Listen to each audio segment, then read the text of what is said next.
everyone, and welcome to my all-time favourite middle grade books.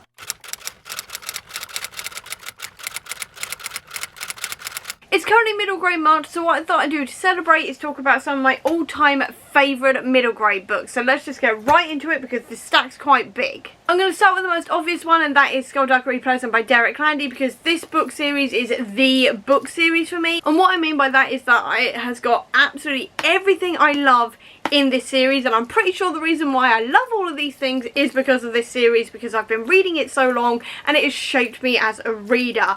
And what I mean by that is that it's got loads of characters that you can't help but love. They are multi-layered, they also have moral greyness to them as well, which is something I really enjoy. They've also got a lot of like heart to them, which I really love, and their connections with each other are something that I really pull for. I really love all of those parts to it. I love the world in this as well because it is so multi-layered and so well done. It's got loads of different like supernatural creatures in here, like the grotesquerie. You also get like vampires and all of this kind of thing all woven throughout here, and it is done really well. I also love as well the plot twist, because the plot twists are so unbelievably good throughout this series as well, in the sense that the plot twist will come about and you will do a double take and go, wait, whoa, what do you mean that's just happened? And then when you think back to the previous books, or you go back and reread the previous books, you can literally see the foreshadowing building up that you haven't noticed up until the moment it's been pointed out to you, and then you can see it all falling into place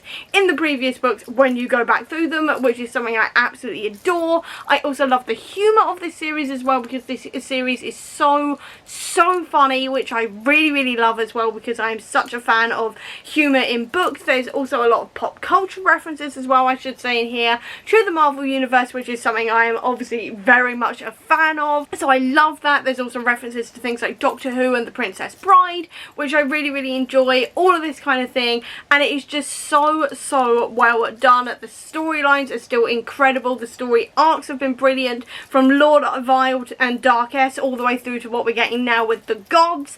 I am loving everything about it. This world just keeps on building and building, and I can't help but absolutely adore it, and it is just so much fun to read. I am loving every single second of reading this series. There could be another 50 books and I could still be reading this series in my 80s, and I know that I will still be absolutely adoring every single second of it, because it is so good, so well done, and I just genuinely adore being in this world and reading this book series. I've been reading this series since I was 10 years old, and I am genuinely not going to stop, because these are just so much fun to read. Another one I have to mention is Artemis Fowl by Owen Colfer, because this series completely took me by surprise. I read it for the first time when I was about 24, I think it was, so I was very late to the party, but I really enjoyed this one. I really loved Artemis as a character. I thought he was very much like a young Moriarty, which is something I really enjoyed. I love seeing him scheming and getting out of things and getting himself into capers,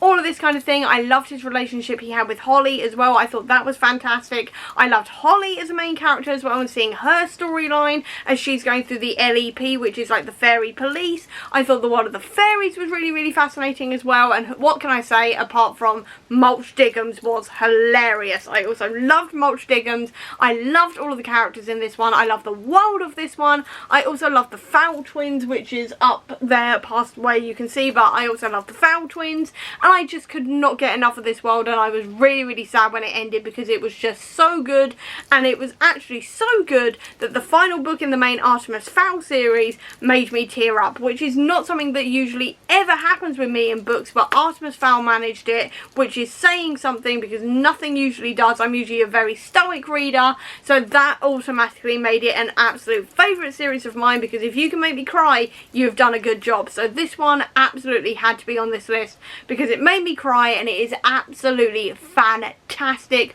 all round. I adored this series. I also need to mention Arusha by Roshani Chokshi here, because this series is so much fun fun to read. This is a kind of Percy Jackson type story in the sense that you are dealing with the gods and everything else, but only this time we are focusing on the reincarnations of the 5 Pandavar brothers from the Mahabharata, and I felt like I learned a lot about the Pandavar brother stories as well as the Mahabharata in general by reading this book, and I'm definitely going to be trying to find more books about the Mahabharata and the Pandavar brothers in the future because I really like those stories and I really want to learn more about them. And this book series itself is just so much fun to read. I really love the characters. I deeply related to a character called Minnie in here, who is one of the main characters, because Minnie is very germ-phobic. She is very cautious and things like this, which is something I deeply relate to, especially around the time I was reading this, which was around the time of the pandemic. So I was very germ-phobic and I was very much like Minnie around that time, so I found that deeply relatable. I also loved Aru as a main character. I loved all of her pop culture references as well. She actually spends this entire first book in her Spider-Man pajamas, which I was quite frankly deeply jealous of, I won't lie. So I really loved that about her. I also generally loved her storyline and watching her grow throughout the books. I thought that was brilliant. I loved the world of this one. The storylines were fantastic. The covers are absolutely gorgeous, and I just loved this series as well. I thought it was brilliant, and if you are looking for middle grade books to read, this one you cannot go wrong with because it is so much fun, so well done. I adored it. I then also need to mention Elle McNichol because Elle McNichol's books are always fantastic, and Keedy itself is one that made me cry, which automatically puts it on my favourites list. If you do not know who Elle McNichol is, she is an autistic Scottish middle grade and YA author, and she writes own voices for the autism representation as well as dyspraxia representation. And as someone who is also autistic and dyspraxic, these books mean the absolute world to me because we do not get anywhere near enough autistic and dyspraxic own voices representation anywhere, let alone good autism and dyspraxic representation. And her books are always so sensitively done, so brilliantly done. I deeply relate to all of her characters in various different ways, and I absolutely adore them. And the reason why Keedy made me cry was the ending, and it's all about Keedy, who is trying to keep her school safe from bullies, and right at the end it is her also talking about how she wants to keep her little sister safe because her little sister is also autistic and she doesn't want her to go through what Keedy has gone through. And it just hit me so hard in the feelings. It made me want to sob my heart out, and it is so difficult for authors to do that, and Elle McNichol did it absolutely wonderfully. To be honest, she tore my heart out but healed it at the same time and made me want to cry. I was in the middle of being really ill with COVID. I still managed to read this in a day, and it absolutely hit me so hard in the chest.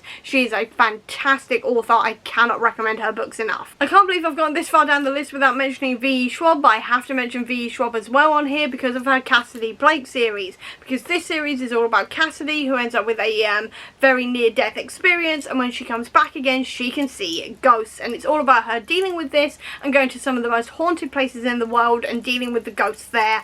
And it is so wonderfully creepily done. I absolutely adored it because I am such a fan of ghost stories and creepy books and creepy middle grades and all of this kind of thing. I sometimes think middle grades are some of the best ones for that creepy ghosty vibe. I don't know why, they just work really well for me, and this one was absolutely no different. I loved everything to do with the veil. I loved Cassidy's friendship as well with her ghost best friend. I loved all of that. I loved exploring all of these different spooky places around the world as well, though it's made me slightly scared to ever go to Paris, I won't lie.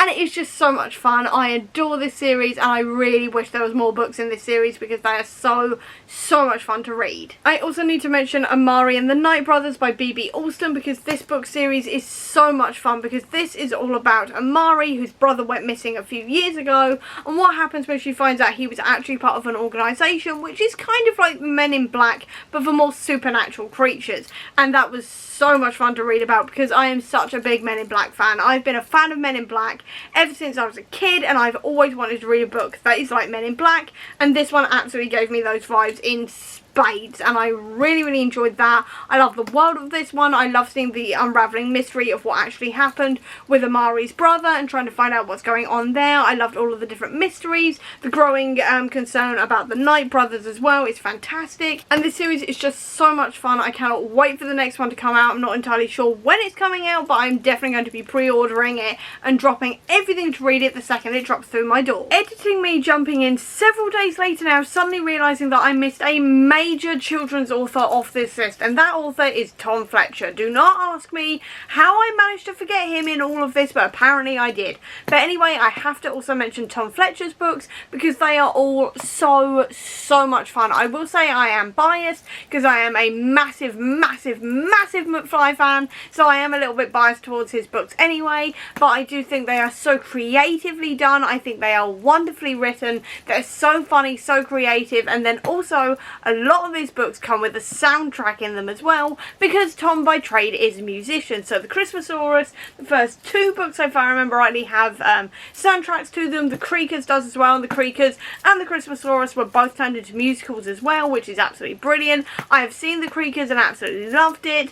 And then also Spaceband also has a soundtrack to it as well, which is also done with the rest of the members of McFly. So there is a lot of music in here as well, and it is all just so much fun. They're so beautifully written. Like I said, the illustrations as well throughout are so cool as well. I love the illustrations, and his books are always so inventive, so much fun. I had to mention them as well, even if I am a little bit late with it. And then the final one I have to mention is Pages & Co. by Anna James, because this is like a hug in a book, but it's also a love letter to the written word, to readers, to librarians, to booksellers, to bookshops, libraries, books in general. To be honest, it is just a love letter to all of those things, and it is absolutely wonderful. It's all about Tilly, who is a book wanderer, which means she can read herself into books and read characters out of books for a brief time so they can actually like chat to each other, maybe go on adventures, this kind of thing. And it's all about her and a society of book wanderers,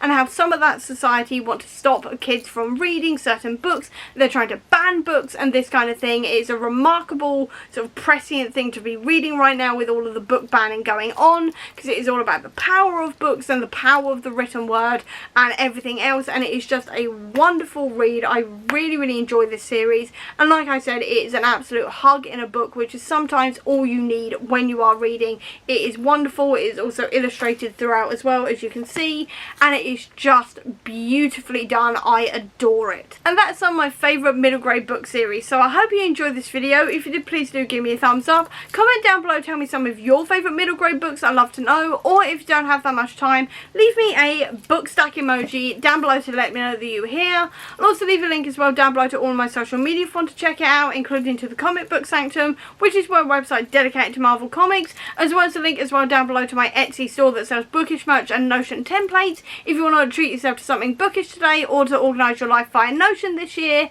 Or if you just want to see any more of my videos, please click subscribe here, and over here will be the link to my previous video. Until next time everyone, bye!